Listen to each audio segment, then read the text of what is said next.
Yep. I'd like to call to order the April 10th special BPW meeting to go over operation budget.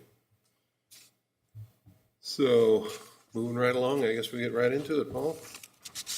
Alrighty, we will put this up on the screen so we can kind of follow along together. Yeah, that'd be best. Slide on here. So we do this, I think we've done it the last 3 years now at least. We did it last year and got into the weeds quite a bit and went through quite a bit of detail. So I am going to zoom out just a little bit this year and maybe give a little bit more of a 20,000 foot view, but certainly as we're going through this, just stop me and let me know if you have any questions on anything at all as we go through. But we'll start here. So we had this draft of the budget to you in our March board meeting. We did make just a couple changes between then and now, and so those are incorporated in here.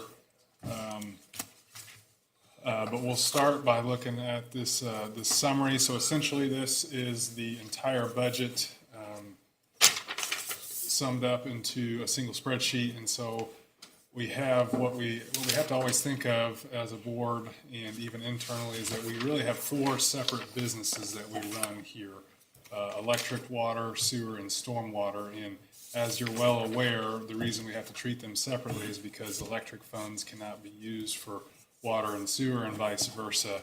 And so we really do try to treat them as separate entities. And so we'll drill down into some of our assumptions that we really focus on as a team when we put this budget together. The first one is revenues. And so what we did this year, specifically when it comes to revenues, is we went back and we looked at the most recent 3 years of historical usage data. And we did that to, rather than just looking at the most recent year, to hopefully smooth out some of the variations that we get from year to year when it comes to weather.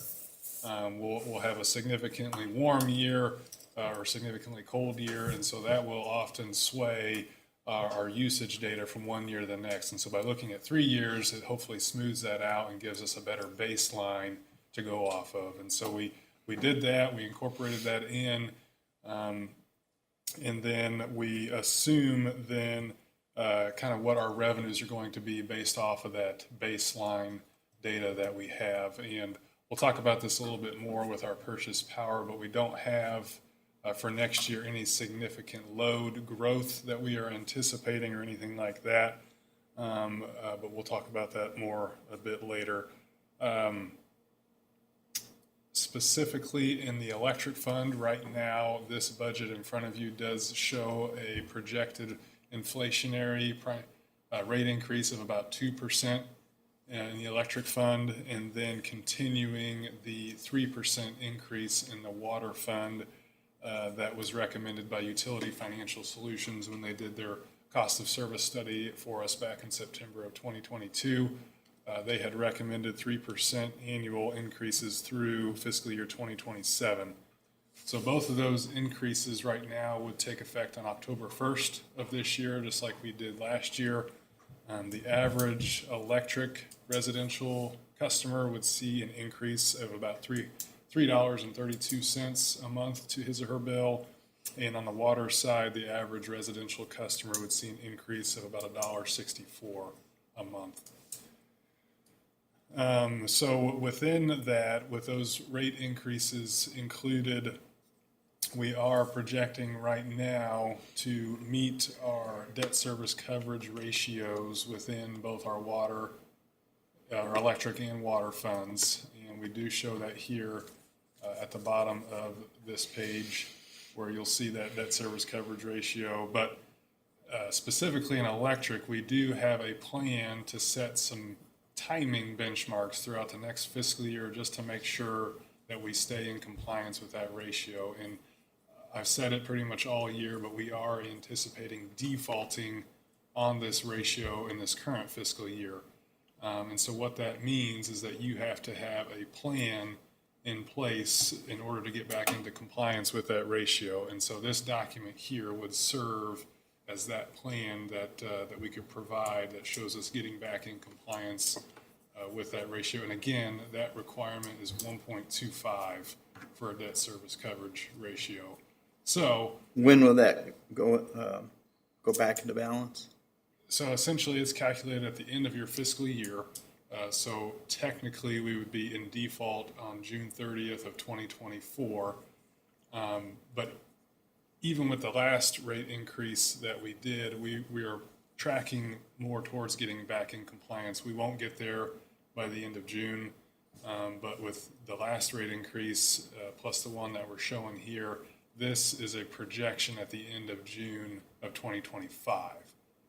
So to make sure that we are tracking with that required ratio or that required covenant, we're going to set benchmarks next year. And so one of those benchmarks will be at the capacity auction here. That's actually going to clear later this month.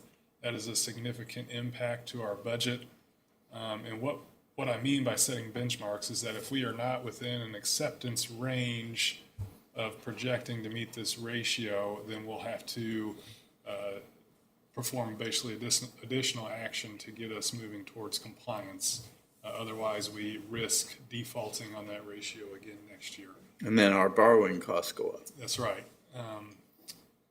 Potentially, if you default enough, then your borrowing costs in the future would certainly go up. There's potential that creditors could come after your assets.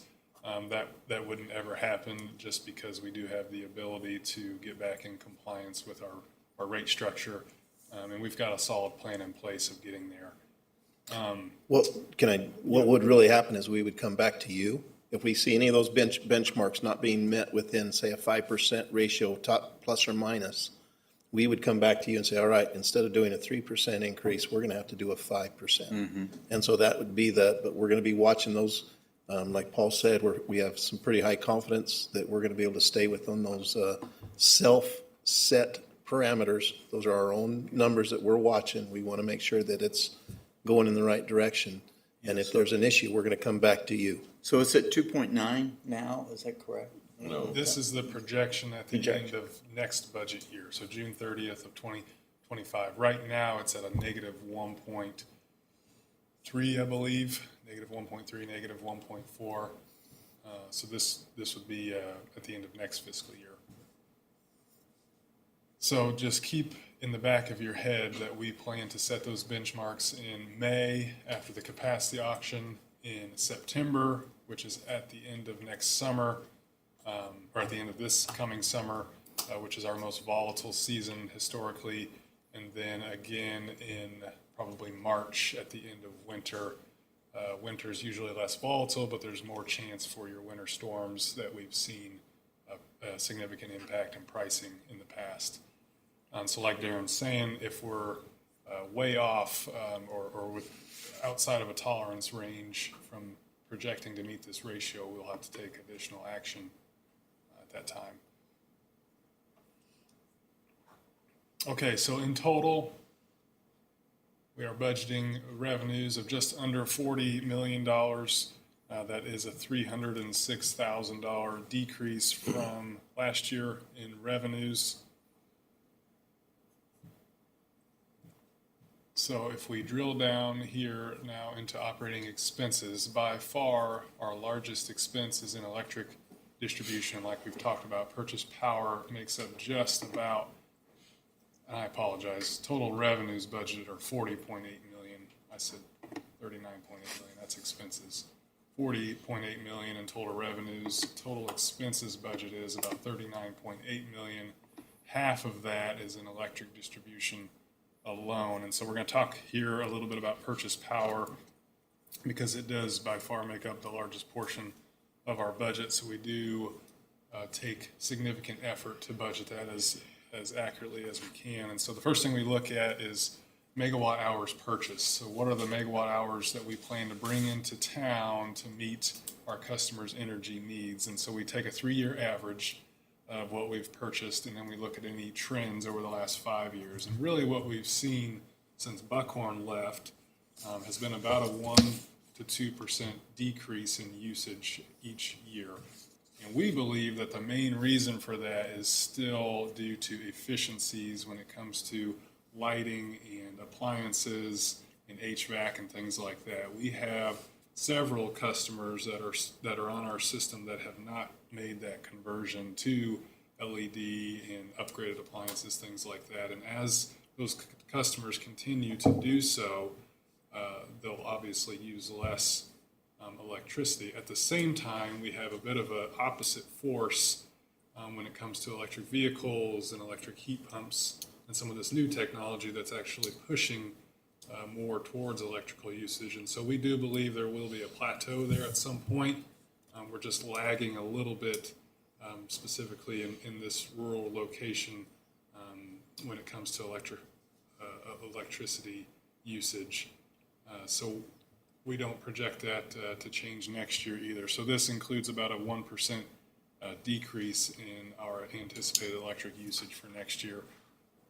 So we do anticipate purchasing approximately 242,000 megawatt hours, which is a 1.3% decrease from last year's budget. And so when we purchase those megawatt hours, we look at the open market within MISO. So here in Hannibal, we sit in a regional transmission organization called MISO. And Darren's talked about this several times. MISO is smack dab in the middle of the U.S., and it goes all the way down to Louisiana up to Canada.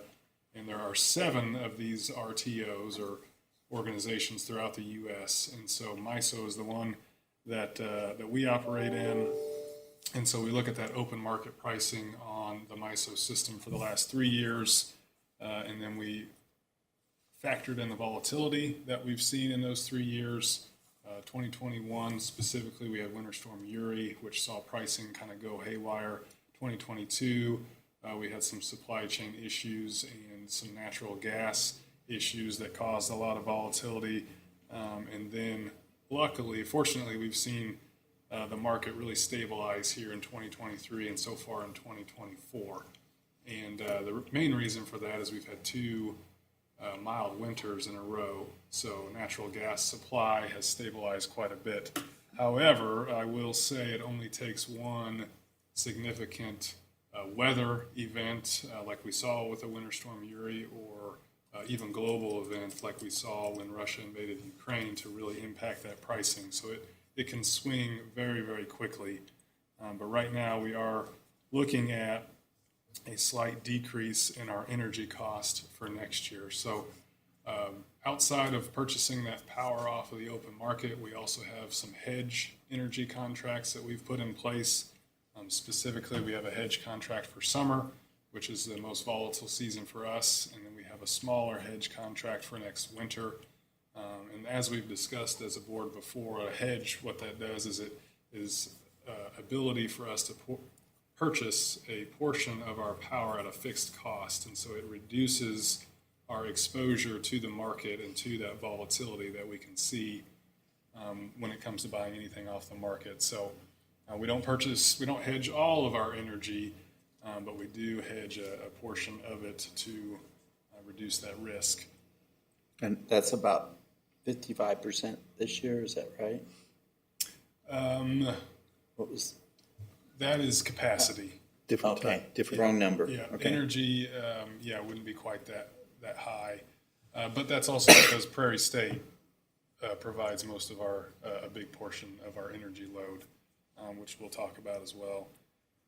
So that's a good segue. So capacity. So energy is the electrons that we're purchasing that come across our lines and turning that light on for our customers. Capacity is the bigger overall picture of having the power available to meet our system's load on its peak day. And so we've talked a lot about capacity, so you're probably pretty familiar with it, but we spent a lot more time this year really looking closely at capacity, because just 3 years ago it was almost a non-factor in our budget. It cost us only about $50,000 for capacity.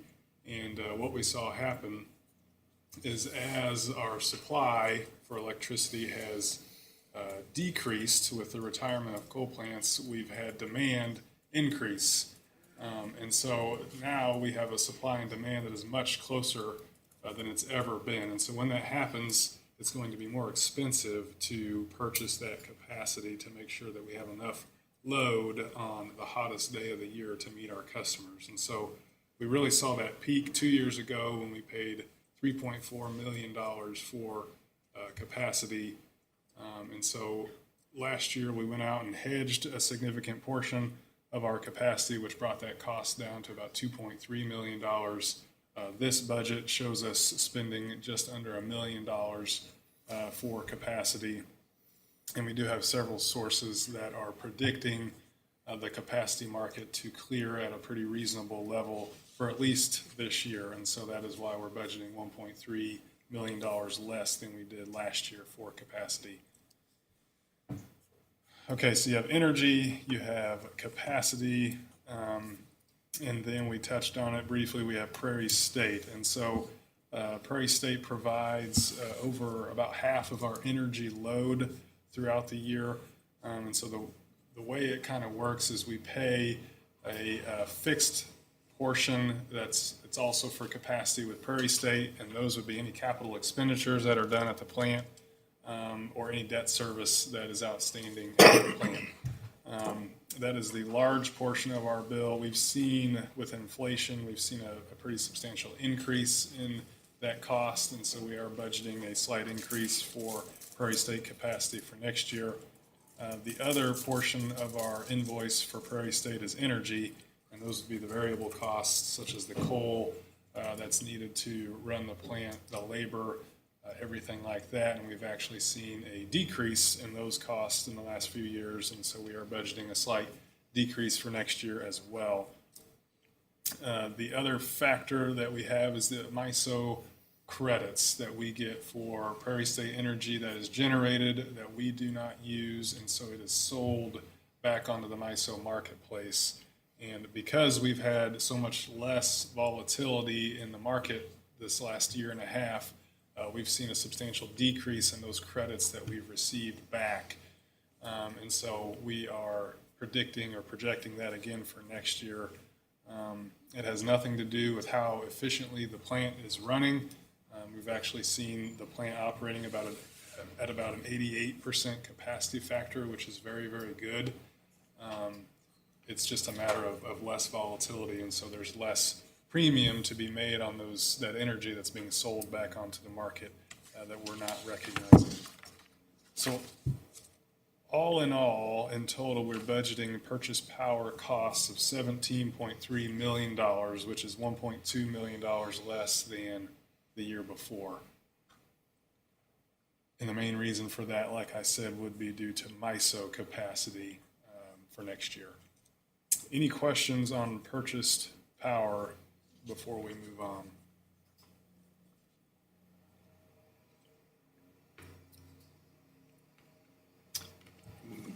All right. So outside of this big number here, which includes the $17.3 million in purchase power, we have the rest of our operating expenses that go into this $39.8 million. Things like labor, our fringe benefits, our water and sewer chemicals to treat our water and wastewater. All of that is represented here within each of our departments. And so what we tend to look at, just kind of as a benchmark, is the CPI, which is Consumer Price Index level. And over the last 10 years, that index has been 2.7%. The last calendar year, 2023, that number was 4.1%, and then just in the last 6 months alone, that number was 3.3%. So in the back of our head, we kind of estimate general inflation on our expenses of about 2 to 3%. The largest increase in our budget here that we're looking at is in labor, and that is both internally and externally. And that is very much reflective of the current labor market right now. I mean, if you've had any work done to your vehicle here in the last 6 months to a year, it costs you way more than it did just a few years ago. That's the same for a plumber, or any work that you've had done to your house or construction. So we are seeing the exact same thing here at the BPW when it comes to our external labor costs, such as tree trimming, rock hauling, saw cutting, road work. All of that has increased substantially for us, and so that is all factored into this budget for next year. Additionally, specifically here in the water fund, our most significant expense when it comes to water treatment, that didn't work, is carbon. And our carbon is our most expensive chemical that goes into our GAC filtration process. The contract that we had for carbon was up at the end of 2023, and so we knew we were going to have a pretty hefty increase when we renewed that contract. And so we did get that renewed here in early 2024, and the increase in that cost was 9.2%, with an additional 3% increase each year through 2028. And so what that means is that we will pay $87,000 more for carbon in 2028 than we did last year. And so a pretty significant increase there that we saw in water treatment. And again, carbon in total annually is about a $400,000 expense here. So Now it's going to be about 100, in the next, it's an escalating number, isn't it, for the next 3 Yep. years? And so 3%. we're going to end up 3% for the next 3 years, and then right around 110,000 Compound. on a quarterly cost. Right. So despite the increases in labor and in water treatment chemicals as a whole, we are budgeting $39.8 million of operating expenses, which is actually $1.4 million less than last year. And again, the main reason for that is purchase power, which makes up $1.2 million of that decrease. Any questions on any expenses before we kind of look at the budget as a whole?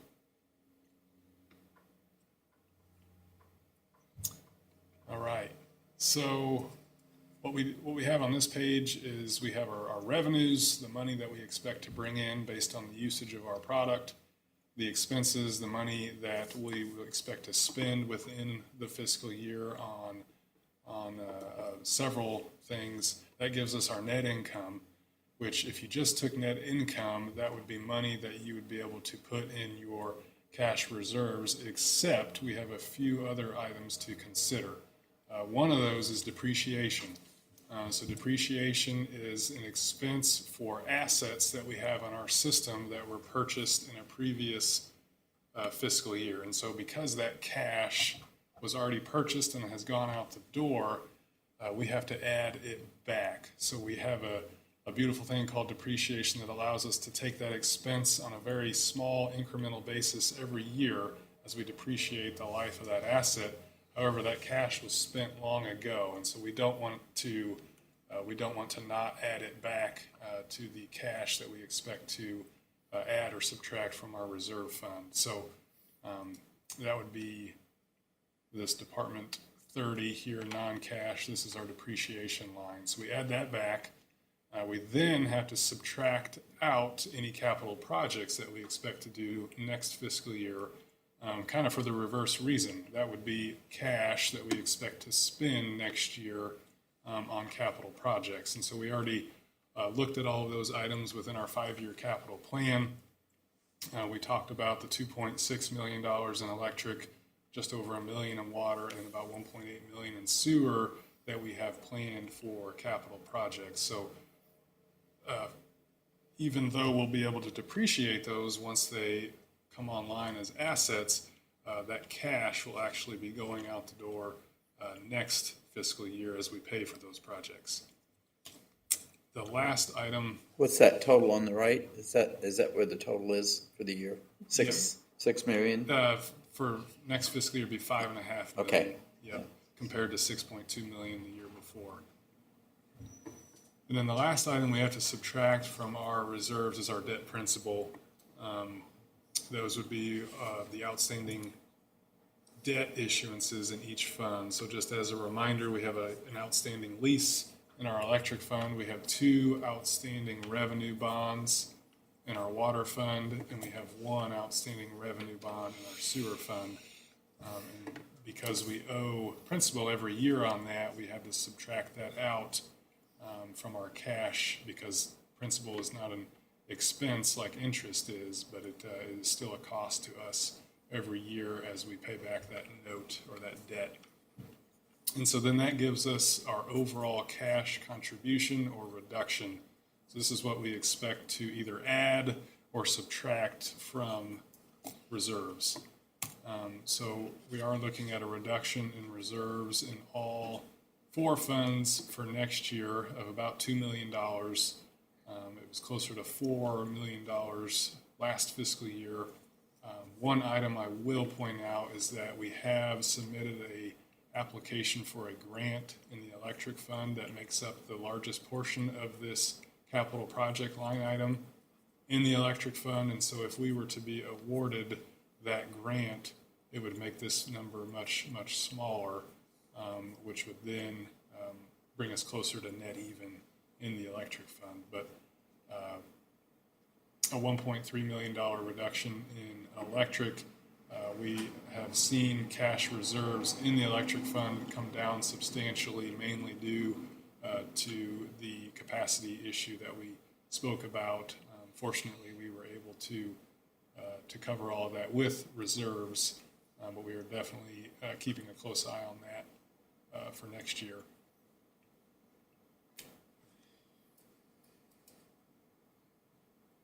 And that is basically it in a nutshell. We've got some charts over here that kind of show where the money is coming from, as well as where the money is going in terms of each fund.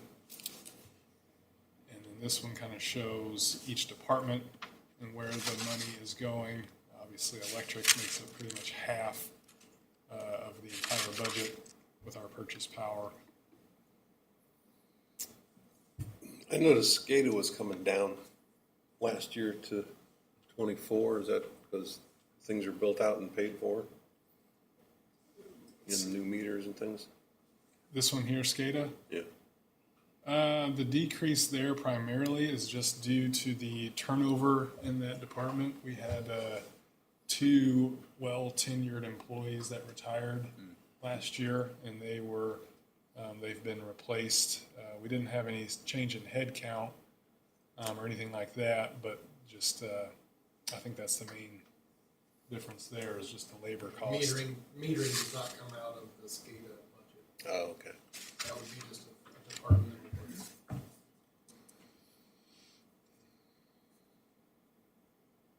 Yeah, really when you compare year to year, on some of the ones that did change significantly, there weren't a whole lot of large swings in any of the budgets, really.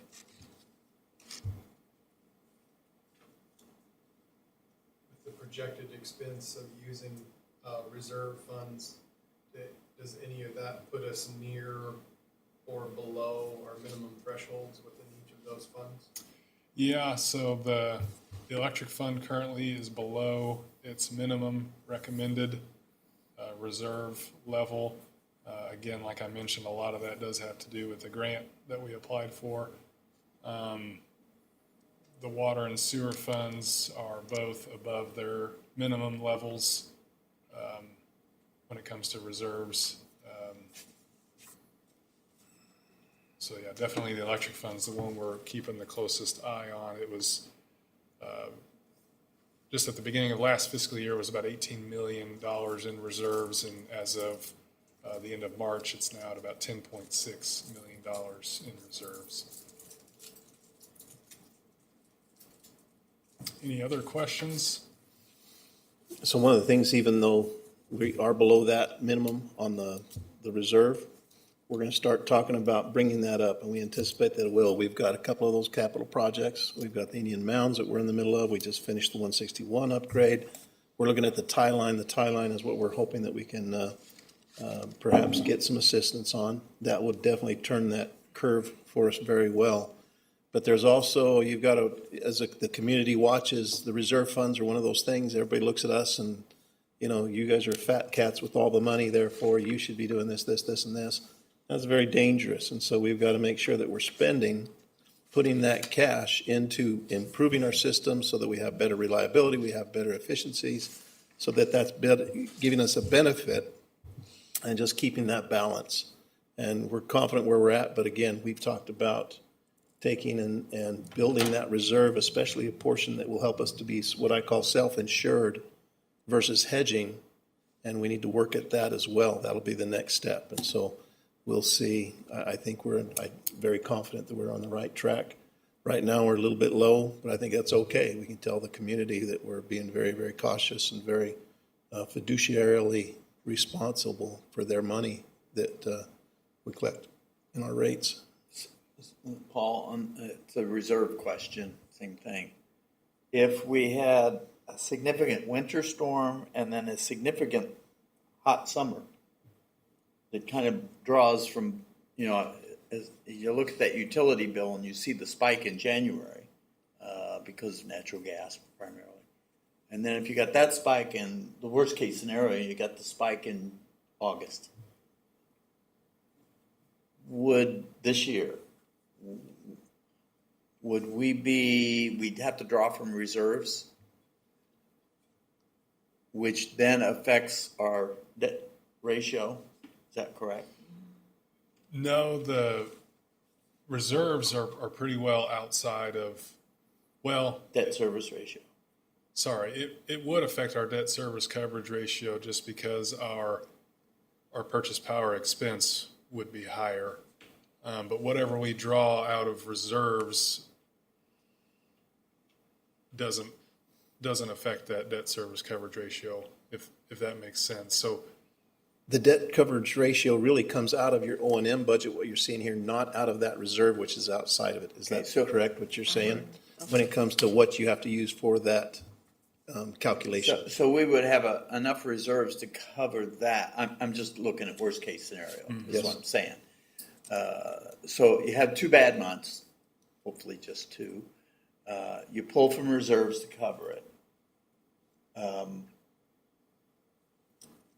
Do you then look at, crisis this year budget, do you start dropping projects or dropping, basically projects, improvement projects, everything from tree trimming to vehicles? That plan, I guess, is my question. So we'd have to look at that, but I'll tell you, so if you look at this right here, we're at 1.3 million under, but we're at 125,000. We looked at the Uri, which cost us approximately $800,000, correct? That was the winter storm. It hit us, it was for power, that was an $800,000 blip. If we had, what's the second next storm that we've had? There was one at about 300,000, wasn't it? yeah, we had Winter Storm Elliott, and then we had locally we had the windstorm in August of 2021. And that hit us for how much? That was about 250,000. So if we were to have 2 Uris, okay, those are both bad, you'd have both of those spikes in 1 year, we're talking approximately $1.6 million. Right now, our electric reserve is sitting at what, 11? Or is it 10.6. 10.6? So that would bring it down to 9, which I would still say we're comfortable, we're able to do. Part of the, we have that reserve when we were getting the bonding for the electric. And we saw that ratio, even though we were strong in our reserve, that reserve does not figure in that ratio. Okay. So it's just a matter, I wish we'd have been able to add that into that ratio some way, because there's no way, we're as sound financially as you could get. I believe that even if we were to have 2, even 3 Uris hit us, we would still be able to function. We wouldn't have to take and reduce any of our capital plans. We'd have to just see, how that moves forward. Be maybe more aggressive on the hedging. Maybe we would have to start pulling back on some of those projects. Maybe we would drop that tie line. Don't want to even, sorry, Matt, not going to bring that out there. But we would definitely have to look at it. But I think right now, even where we're sitting, even though we're low on that reserve, I feel confident that we're going in the right direction.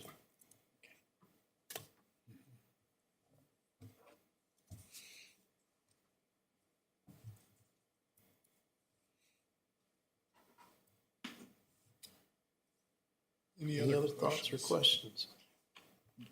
One question, and I always ask this, is it, what am I missing? Either from you or from the other staff. You know, you can look at this many hours, Paul obviously has, but what am I missing? What is the question that I should be asking that has gone over my head? Good question, yeah. So one of the things I will show you, I've seen some others around. You've got two columns there. You've got one column that's last year's budget, and this is this year's budget. And what is the comparison? I'd encourage each one of you to go through and do what I call the two-finger method, where you go down and you see what's the differences that we're doing here. And while Paul's presented this to you, we'll have, you know, this is the workshop to ask those questions. You take it home and you look at it again and you say, what made that change? John, your question about SCADA, what was the difference between last year, 171,000 versus 164? What gave us that bump?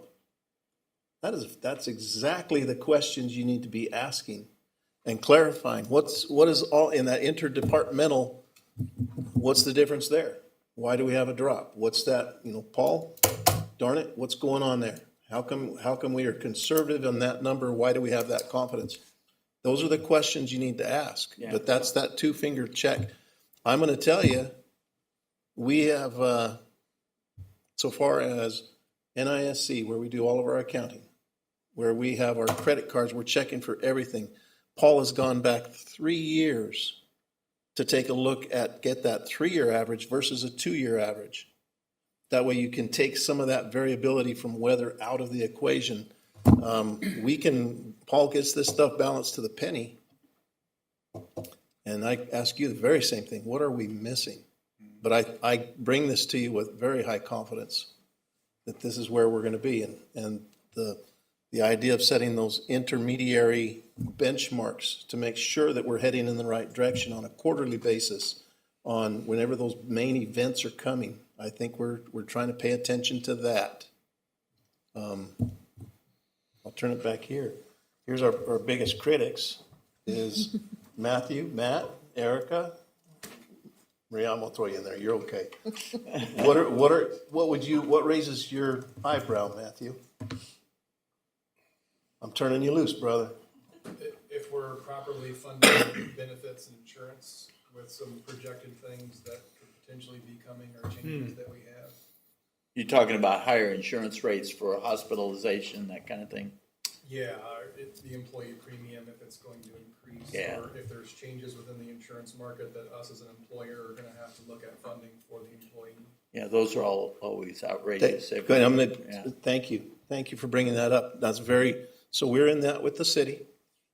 And the city's struggling with that. And right now, the reserve fund inside the Employee Benefits Trust Fund is decreasing. And it's not in the right direction. And what we have is we've got a lot of older people. We're living longer, but maybe not all of us are living healthier. And so we've got some real hits that we're taking there. And we're going to have to do something to change that around. And so one of the things we're looking at is taking and increasing the amount of employee contribution. So that's going to hit our employees in their pocketbook. We're also looking at possibly adding a health, what is it called? Wellness program? Well, it's the fund. It's the Yeah, health savings. HSA, the health savings account, which we would fund a portion of that. And so that we're looking at so that we can help level that out. Some of it will be our cost, some of it theirs, but we're looking at doing Is that. that common for the employer to add to that? It happens, yes. Yeah. Yep. So that would be something we're looking at, probably 90,000, I think, as you looked at. Yep, that's what we've got in here is about a $100,000 increase in our. And that is in there. Okay. The other thing that I'm gonna be, Matt, go ahead. this is a workshop. The other thing we're looking at is we've got Maria here, and there's some struggles there at the HREDC with some of the folks getting that funded. And so we may increase our contribution to the HREDC, and I may come back to you with that request. And that is looking at about 100,000. Increase 100,000. It's about 125 It'll now, isn't it? right, it'll be about, but I believe it'll be for 1 year. And about 107,000 is what I'm guessing will probably be brought to us. But I will bring that to you at another meeting. So be aware that that's coming possibly. I have an above average confidence that that will happen. So there might be that might be added to this as well. Is it As an expense. Was that the city having trouble covering? What's that? I'm sorry, I didn't hear you. Was that a city? I'm not gonna answer that. That's yes.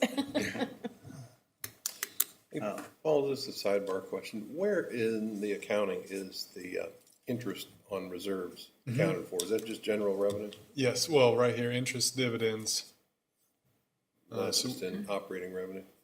Yeah, yeah. So we do a significant calculation on all of our CDs that we have outstanding, as well as even our sweep accounts and everything like that to look at that. So it's we're projecting about a $50,000 decrease in interest as rates are projecting to eventually come down. We'll see if that happens, but. Well, the ones that you're locking in for higher, they're not super short term, are they? No, we've got them laddered out. I can't remember in total how many we have right now, 17, 18 CDs, and I usually have about 2 or 3 that come due every month. And we've got them laddered out all the way to 2027 right now, and so we keep them coming due every month in case we need that cash, and if we don't need it, we just reinvest it. And we're still getting, every time we reinvest, about 4 3/4, 5% on CDs. And we do have a lot of treasuries as well, which are in that same ballpark.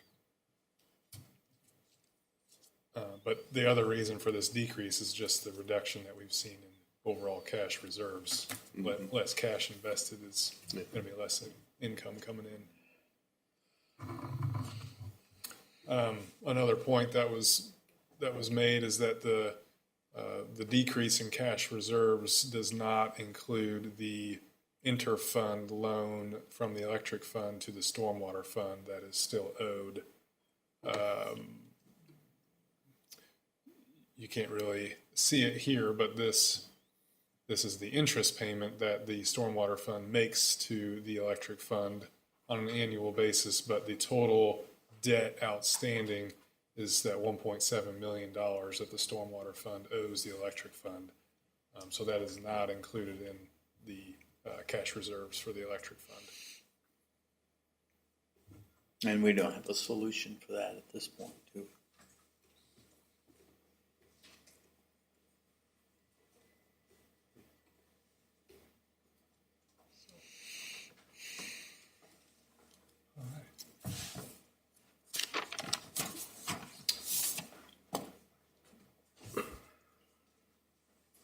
All right, anything else anybody wants to look at or any other questions? I think what we're going to talk about next is our next meeting, but that's when we'll be asking you to approve the budget. So we do have another week or two of time for you to look at it. Definitely, if there are any other changes that are made, we will make you aware of those at the April board meeting. And again, this budget is due to City Hall by May 15th. So that's our time frame.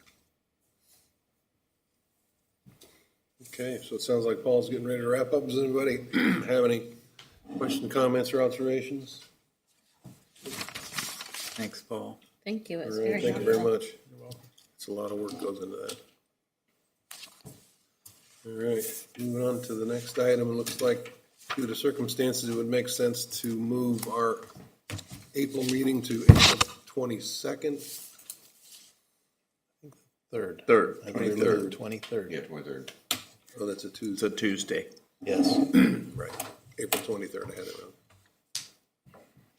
And I guess we need a motion and a second for that. Is everybody okay with moving it to the Yeah. 23rd? Well, I guess we need a motion and a vote. I'll make a motion. In a second? Second? Everybody in favor? Aye. Aye. All right. Moving on down to general discussion. Anybody have anything? I do. Here's where I hope you're prepared for all of this. 'Cause I would like to keep you a little longer. If you look at this is last time we did a strategic planning workshop. And I threatened that we were going to talk about this a little bit here today. Kind of go through a strength, weaknesses, opportunities, and threat. Have we got the PowerPoint for that? Would love to have you kind of sit and talk about that a little bit. Where do you see us? We would like to know, perhaps a little bit, of what we're doing right, okay? We also want to know what we're doing wrong and what we need to do to improve. What do you see? What do you hear? If you look at the strengths of what we do, what's our internal strengths? We've got some great things that we do. I think we've got staff. If you look at this, some of the strengths that we had the last time: quick response, IT coverage, monitoring, gathering, analysis, GIS system, employees, inventory management, anticipation and preparedness, continual training, safety, response to the public, independence from the city, and veterans workforce, Grain Belt Express. Those were all some of the strengths that we talked about in 2022. And we talked about the weaknesses. Part of the weaknesses then was public relations, groupthink, perhaps a lack of diversity. Bill, that was yours, I know. Complicated history. We'd had rate increases. We'd had water issue. We'd had forensic audit that we'd gone through. Tension between city and BPW. Past leadership. Prairie State was listed as a weakness. Stormwater, it hasn't gone away. Sorry about that. Independence from city. That was a weakness. And board member engagement. Sorry, that one's on there. So those were some of the things that you guys put on there. Opportunities, when we look at opportunities, there's that external. What's happening to the things coming at us? Some of the opportunities that we talked about were electric vehicles, water, electricity. Perhaps there were opportunities in both of those. Solar, economic development, the ability for us to invest, ARPA money, grants, training to preserve workforce, union, and industrial park. Those were all some of them, and I'm reading off the paper that you've got. Finally, in threats. Again, these are external threats. What is our weather events? Haven't figured out how to control those just yet. We're working on it. Input costs, commodity costs, supply chain, unfunded mandates, global events, cyber events, wildlife, rapid change in technology, aging workforce, lack of workers of the future, service territory, union, inability to adjust rates as rapid as costs change, regulatory compliance, and public opinion. This is where I kind of shut up and let you guys do some talking or thinking or expressing what your thoughts are. We can go back to any one of those, and if you want to look at strengths on the left-hand side, one of the way I kind of think about it is what are perhaps our administrative strengths? What is the strengths of our electric, of our water? If you scroll down, what of our sewer, what of our stormwater, and other. And some of those, I will tell you some of the strengths, especially when it comes to that, at what I consider administrative. We could also put in there IT. We now have a communications officer that's just done fantastic for us and really helped us out, especially during this stormwater effort, etc. I think we've got a really good relationship with HREDC, working on economic development. We're working on it. What do we do to overcome some of the hurdles that are there? And do you guys, what do you see? So I'm going to shut up and let you guys kind of run with it. Bill, did you bring anything in that you prepared? I've got a list. Great, go for it. And we've got Paul or Matthew or somebody that can help try and keep up with you on the ideas list. Actually, I'll just give this to you and you can No, copy it keep to the right, go, staff. go for it. But, Let's go through it. I won't go over all of it, but there are a number of items that particularly, things that came to mind first. As I appreciate this list that you've put together and the staff has. So I went through and said, what are our strengths?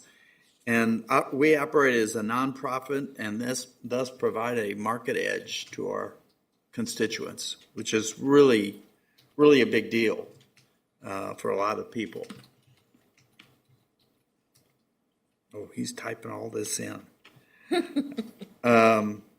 Provide excellent local employee incomes, relationships, and benefits.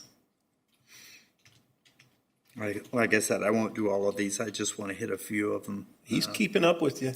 He's good. Not everybody learned to type.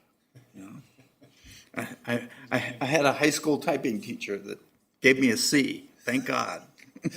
Yeah, so when the computers came out, I could type. I was the only guy in the office. Good internal employee training efforts.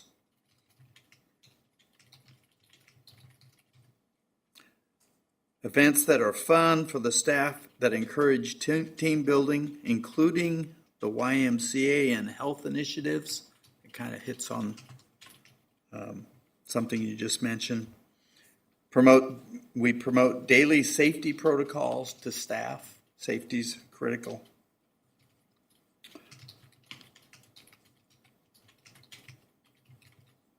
Communication with the general public via the marketing department, website, and media sharing.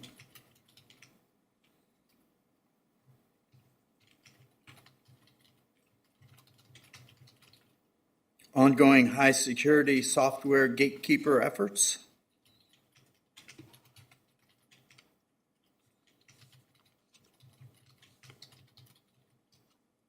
Provide a welcoming reception for our office customers.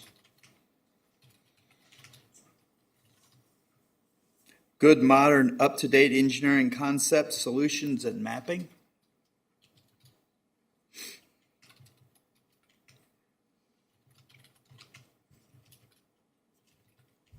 Support opportunities for local businesses to develop. That would be the EDC.